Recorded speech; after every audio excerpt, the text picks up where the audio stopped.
সুবিচার চেয়ে ফের দিল্লিতে পৌঁছলেন কামদুনির প্রতিবাদীরা। আজ সুপ্রিম কোর্টে এই মামলার শুনানি রয়েছে।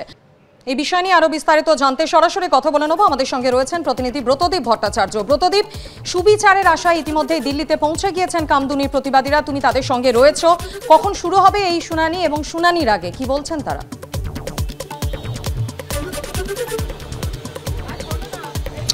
দেখো, কামদুনির প্রতিবাদীরা ইতিমধ্যেই সুপ্রিম কোর্টে চলে এসেছেন এবং সুপ্রিম কোর্টে আজকে এই মামলার শুনানি রয়েছে। আমরা জানি এর আগের দিনই সুপ্রিম কোর্টের ডিভিশন বেঞ্চ তারা কলকাতা হাইকোর্ট যে নির্দেশ দিয়েছিল, যে রায় দিয়েছিল, তার উপর বেশ কিছু শর্ত আরোপ করেছিল।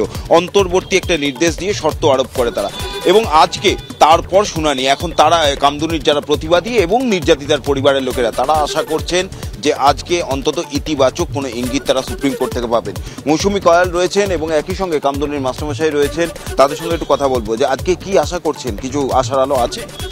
দেখুন, আমরা নিরাশা হয়ে রাজ্য থেকে আবার দিল্লি এসেছি, সুপ্রিম কোর্টে এসেছি। আশা করছি কোথাও একটু আশার আলো জেগেছে, যেহেতু আমাদের যে উকিলগুলো আছেন ওনারা আমাদের আশ্বাস দিচ্ছেন যে যতটা পারে আমাদের পাশে দাঁড়াবেন এবং আমাদের বিচার পাইয়ে দেবেন। কিন্তু একটা কথা কি বলুন তো, হাইকোর্টে যে রায় হয়েছে ওখানে যে সমস্ত নথি জমা দেওয়া হয়েছিল সেই একই নথি, কিন্তু কারণ নতুন করে কোনো চার্জশিট তৈরি হবে না, কোনো ফরেন্সিক রিপোর্ট পাওয়া যাবে না, কোনো পুলিশ বা সিআইডি রিপোর্ট তৈরি করা যাবে না, সেই সমস্ত নথি কিন্তু আমাদের এই সুপ্রিম কোর্টে জমা পড়েছে। তো সেই জায়গায় দাঁড়িয়ে আইনের যদি কোনো ফাঁক থাকে, সেই ফাঁকে সেই আইনের সেই সূত্রটা নিয়ে আমাদের উকিলরা লড়াই করবে। কারণ আমাদের ওয়েস্ট বেঙ্গলের পুলিশ সিআইডি হচ্ছে সমস্ত নথি নষ্ট করে দিয়েছে, পুরো শেষ করে দিয়েছে। প্রদীপবাবু, রাজ্য সরকার তারাই তো সুপ্রিম কোর্টে এসছে হাইকোর্টের মামলাটাকে চ্যালেঞ্জ করে। রাজ্য সরকার নিজের আইনজীবী দিচ্ছে, আপনারা কি কোনো আইনজীবী রেখেছেন? হ্যাঁ, আমাদের আইনজীবী আছেন ডক্টর অ্যাডভোকেট সিদ্ধার্থ লুথরা, এবং বাঁশুরি স্বরাজ নিজেও এটা লড়াইয়ের মধ্যে রয়েছেন, উনিও অ্যাসিস্ট করবেন। কাজে সেই জায়গায় এই আইনজীবীর তো একটা বিপুল খরচ, সেই খরচ আপনারা যোগাচ্ছেন কি? অবশ্যই কোনো ব্যক্তি আমাদের হেল্প না করলে তো আমাদের পক্ষে সম্ভব না, এবং সেই কৃতজ্ঞতা জানাই শুভেন্দু অধিকারী মহাশয়কে, যিনি আমাদের এই লড়াইটার পাশে দাঁড়িয়েছেন এবং মনে করেছেন যে শুধু তিনি রাজনীতিবিদ নন, একজন এমন ব্যক্তিত্ব যে যাকে এই ধরনের কাজে সবাইকেই এগিয়ে আসতে হবে। সেই একটা সব রাজনৈতিক বড় বড় যারা আছে তাদেরকে এই বার্তাই দিতে চাইছেন যে সবাই আসুন। তা শুভেন্দু অধিকারী এই আইনি লড়াই আপনাদের সাহায্য? একদম একদম।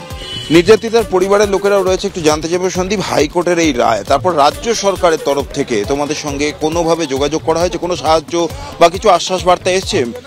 না, হাইকোর্টের রায়ের পর থেকে সরকার পক্ষের তরফ থেকে আমাদের কোনো রকমই যোগাযোগ করা হয়নি। একদিন হাইকোর্টের রায়ের পরে হচ্ছে না লোক দেখানোর জন্য সিআইডিরা আমাদের বাড়িতে এসেছিলো। তারপরে দুটো যে হিয়ারিং হয়েছে 19শে ডিসেম্বর এবং 4ঠা ডিসেম্বর, তার কি হয়েছে মহামান্য সুপ্রিম কোর্টে সেই সমস্ত বিষয়ে আমাদের রাজ্যের সিআইডি কোনো রকম আমাদের সাহায্য করেনি। এবং রাজ্যের মাননীয় মুখ্যমন্ত্রী হাইকোর্টের রায়ের পরে যে ওনার এত ব্যস্ত মানুষ যে আমাদের সাথে দেখা করার জন্যে একদিনের সময় হয়নি। কিন্তু রাজ্য সরকার তো এখানে হাইকোর্টের রায়টাকে চ্যালেঞ্জ করেছে, তারাও আইনজীবী রেখেছে, তাদের সঙ্গে তোমরা কথা বলেছো? তারা কথা বলে আমাদের রাজ্য সরকার যে সমস্ত আইনজীবীরা আছে সেই সমস্ত আইনজীবীরা আমাদের সাথে কোনো রকম কোঅপারেট করেনি হাইকোর্টে, এবং সুপ্রিম কোর্টে বলেছিল যে কপিল সিব্বাল লড়বে। দুটোই হিয়ারিং হয়ে গিয়েছে, কপিল সিব্বাল সেই মানে মামলায় দেখাই যায়নি। খাতায় কলমে আছে যে কপিল সিব্বাল আছে, কিন্তু এজলাসে দেখা যাচ্ছে কপিল সিব্বাল নেই। আজকে এই শুনানির পর তারপর তোমরা কি করবে? রাষ্ট্রপতির কাছে যাওয়ার কথা বলেছিলে, সেটা কি যাবে? আমরা সুপ্রিম কোর্টে আমাদের কি হয় আজকে তার পরবর্তী পদক্ষেপ আমরা নেব। মাননীয় রাষ্ট্রপতি মহাশয়া এবং স্বরাষ্ট্রমন্ত্রীর সাথে আমরা দেখা করার বিষয়ে একটা প্রসেসিং চলছে। অর্থাৎ বুঝতেই পারলে যে কামদুনিবাসী তারা কিন্তু এখনো আশার আলো দেখছেন যে কলকাতা হাইকোর্ট যে রায় দিয়েছে, অর্থাৎ নিম্ন আদালতের যে রায় ছিল, ফাঁসির সাজা তিনজনের যাবজ্জীবন, এবং তার মধ্যে থেকে সেই তিনজন যে ফাঁসির সাজাপ্রাপ্ত তাদের মধ্যে একজনকে মুক্তি দেওয়া হয়, বাকি দুজনকে আজীবন আমৃত্যু কারাদণ্ডের নির্দেশ দিয়েছেন, এবং আরও তিনজন অর্থাৎ চারজন ইতিমধ্যেই তারা ছাড়া পেয়েছেন। যদিও সুপ্রিম কোর্ট সেই রায়ের ওপর অন্তর্বর্তী কিছু শর্ত আরোপ করেছেন, কিন্তু আজকে কি হয় সেটাই দেখার। আজকে কি হয় আজ সুপ্রিম কোর্টের শুনানির দিকে অবশ্যই আমাদের নজর থাকবে। এখনকার মতো ধন্যবাদ ব্রতদীপ তোমায়।